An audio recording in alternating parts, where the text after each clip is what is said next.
Peter, a boy deeply fascinated by paranormal activities, resided in the eerie town of Blackwood. His obsession with ghostly challenges, exploring dimensions, and communicating with spirits led him down a dark and mysterious path.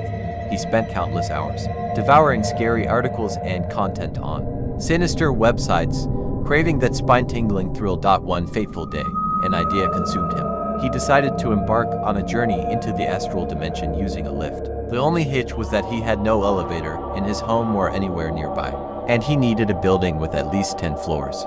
Disappointment hung over him like a shadow. 2 days later, his father, desperate for his help, insisted that Peter accompany him to the government office for some essential paperwork. Reluctantly, Peter agreed, knowing that his father couldn't navigate stairs due to a physical disability. They set out for the government office, and as they drove there, Peter's eyes fixated on a massive building. A realization struck him. He could potentially perform his astral projection here since the government building had the requisite number of floors. Upon arriving at the government office, they endured a lengthy wait in line. Peter's father then instructed him to go to the 10th floor and retrieve a crucial document. Peter seized the opportunity, but once more, his dreams were thwarted as he discovered that the building lacked a lift. His heart sank. However, a glimmer of hope emerged when he noticed an emergency lift used by the daily workers. Approaching the workers, he concocted a story about reporting their negligence to his father, who could then complain about their refusal to assist him. Terrified, the workers relented, allowing Peter to use the lift. He swiftly ascended to the 10th floor, grabbed the document, and returned it to his father. He played it cool, pretending that he wanted to check the entire building for any issues. Back home, Peter eagerly packed his bags, preparing for his venture into the unknown.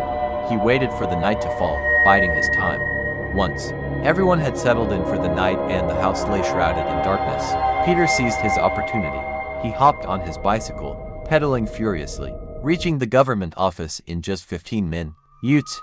Peter entered the treacherous domain of the government office, Blackwood's most enigmatic and shadowed structure.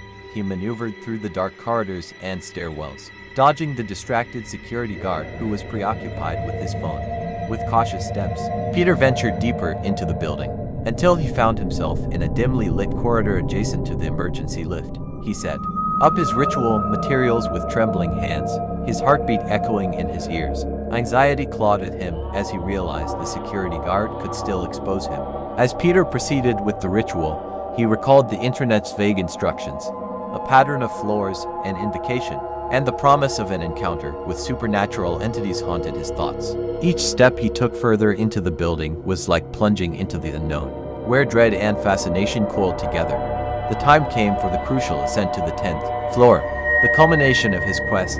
In the eerie confines of the lift, Peter was far from alone. A lady, her presence incongruous in this late-night government office, stepped in. His heart raced as he remembered the internet's warning. No contact, no conversation.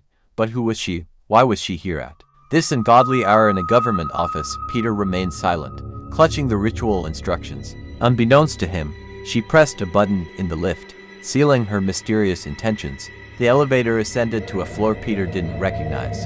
The lady disembarked, her shadowy figure vanishing into the inky abyss of the building. The suffocating darkness deepened his dread, and Peter's mind raced with uncertainty. Frightened, he tried to return to the first floor, but the lift refused to obey. Panic began to claw at him as he remained trapped, isolated in this eerie dimension. He yearned to escape this nightmare and return to the safety of his home. Time stretched into an agonizing abyss until Peter, drenched in sweat, finally forced open the lift doors. What lay beyond was an abandoned floor, reminiscent of a forgotten nightmare. Cracked, damp walls whispered ancient secrets, and silence was his only companion. As Peter ventured deeper into the shadowy void, he spotted a flickering light in the distance. Guided by the frail beam of his torch, he followed it cautiously. His breath trembled as he approached a room where a girl, her appearance marred by grotesque disfigurement, sat chatting with someone or something unseen. The ritual pounded in his mind. No contact, no conversation, keep moving. He hesitated for a second, and in that moment, he locked eyes with her. The girl's half-burnt face, devoid of eyes, bore into his soul. An icy chill crept down his spine as he screamed in terror. With unholy speed, the girl rose, and Peter ran, driven by sheer panic. But she was relentless. her disjointed voice haunting him as she chased him through the forsaken corridors. His stamina waned as they sprinted through the dark labyrinth of the government office. Fatigue clawed at Peter's limbs, yet the girl showed no signs of slowing down. Finally, Peter spotted a row of closets in the dimly lit hallway. Desperation fueled his next move. He hurled his belongings at the pursuing girl, causing her to stumble and fall. Seizing the opportunity, he concealed himself in one of the closets, his heart pounding like a drum. With bated breath, he watched through a crack in the closet door. The girl's eerie, guttural words filled the air. "You shouldn't be here."